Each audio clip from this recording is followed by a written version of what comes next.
Hello everybody, my name is Karina. Welcome back to my channel. Back if you ever even, or maybe this is the first video you're watching, I have no idea. But I speak about mental health and spirituality. And today I'm going to speak about how to get out of bed when depressed. The reason why I feel like I can speak a little bit on this subject is because I am intolerant to antidepressants. I cannot take antidepressants. I have to lean on ways to trick my nervous system and how to function with a mood disorder. So step numéro un, write the day down. So you can be on your bed, laying on your bed, take out your phone, just go on notes, type out the list you gotta get done, okay? Then I want you to delete everything that is not a priority. And the way to figure out what's a priority is like, I need to get my laundry done because I don't have clothes for tomorrow, and I need to cook because in 3 days my food is gonna run out. What I would do is just have laundry on that list. I wouldn't have cooking. I know it sounds dumb to be like, well, I gotta cook, like I won't have food in 3 days. Like, that's kind of a priority. Truth is, when you're in this mood state or this episode or depressed, your body can't do much. You're ill. And so if you put so much on your plate, you may just end up doing nothing. The best thing for you would be to be gentle with this list. The more gentle you are with this list, the easier it will be for you to do it. So back then, on my list, sometimes I literally only had eat because I need to survive and clean. That's all I had, and I would go back to bed. Step number 2, don't make the bed. Now I know y'all probably heard it by many people. Make your bed. When you make your bed, you're motivated to do everything else in the day, blah blah blah blah blah. No, that never helped me. Every time I make my bed, I'll go right back in my bed. It never ever worked for me. What worked for me though was to get up and go straight to brush my teeth and wash my face. And then I found that because I'm moving, you know, I gotta walk to the washroom. Once I'm moving, the momentum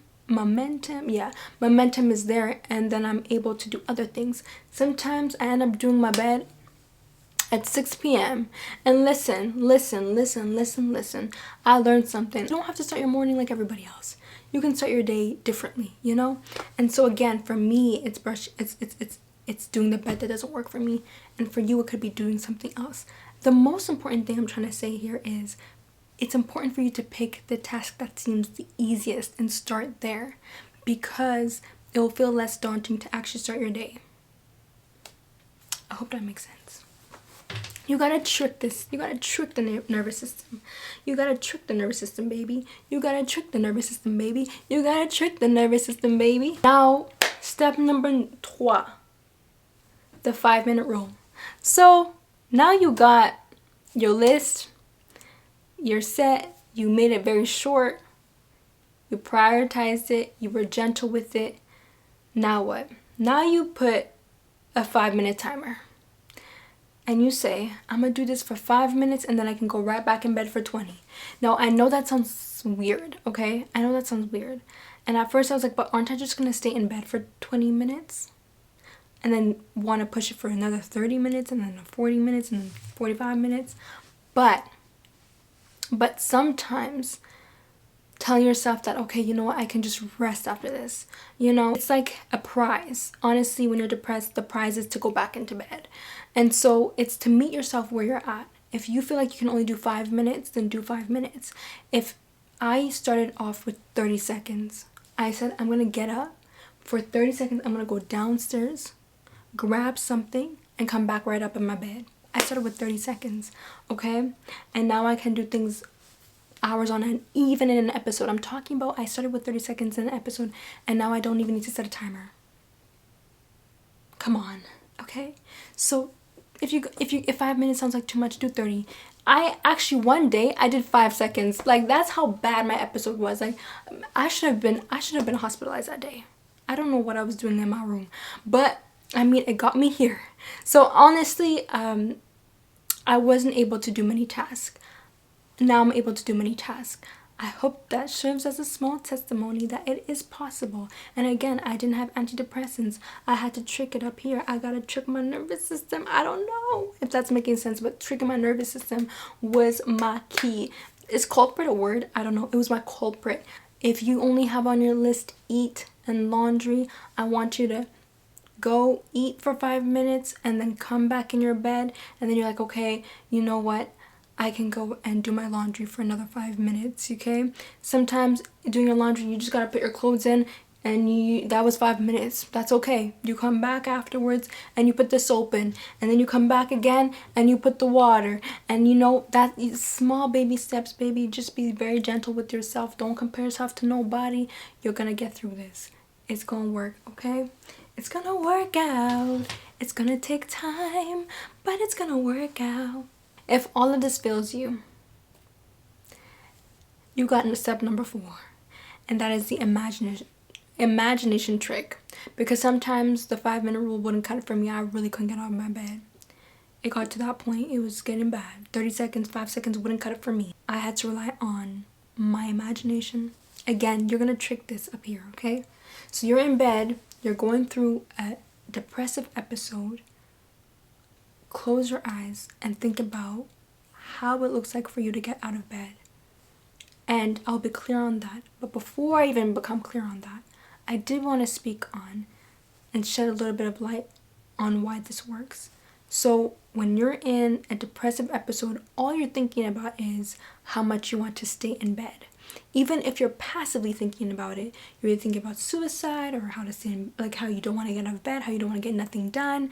And so it's time for you to lay in bed and, you know, trick the mind and start redirecting its focus. And it's not really about, oh, I'm motivating myself. Motivation, it's a tricky thing. It's really just about redirecting your focus, and you can do that laying in bed. So you're in bed. I want you to close your eyes. I want you to think about, okay, I need to get out and I need to go to school today. I need to go study. Okay, buy some groceries to run some errands. Okay, for my kids. Okay, close your eyes. Imagine yourself putting on them shoes. Them shoes you use for I want you to be specific. What shoes do I use to go out for running errands, okay? If I have to go to a friend's event, what heels do I wear? Usually, what heels was I gonna wear? Let's not even start there. If you don't even know what clothes you're gonna wear, I want you to close your eyes and imagine what clothes would I wear today to do what I need to do today, to get done what I need to get done today, okay? And little by little, you will see that your body's actually gonna start to move towards that. And I know that sounds like, huh? Really? There's a lot of studies on this. It works for me. Again, no antidepressants. I was suicidal. It was really bad. My depressive episodes were going so intense. I had to redirect my focus. Now, it is a constant thing you have to be doing. If you're just laying in bed, what better thing to do than to imagine yourself doing what you need to get done? You might as well do that than to sit down, lay in bed, and think about how much you want yourself. You know what I'm saying? So it's better for you. It's better for you to start thinking about, how am I gonna get up? How am I gonna go do my business? How am I gonna go get my errands done? How am I gonna do that? How does that look like to me? Just by laying down. And I'm telling you, really enough, your body can start moving towards that. Listen, if today all you do is imagine yourself getting out of bed, that still counts. If all you can do is eat, that still counts. It's not about making your morning perfect. It's just about the smallest possible shifts we can do. And sometimes the smallest possible shifts starts in your imagination. So hopefully this helps someone. Hopefully my story inspired somebody. Hopefully this works for somebody. I'll see you on my next one. I can't wait to talk about my next thing. I don't know. Is it subscribe, like, video channel, whatever?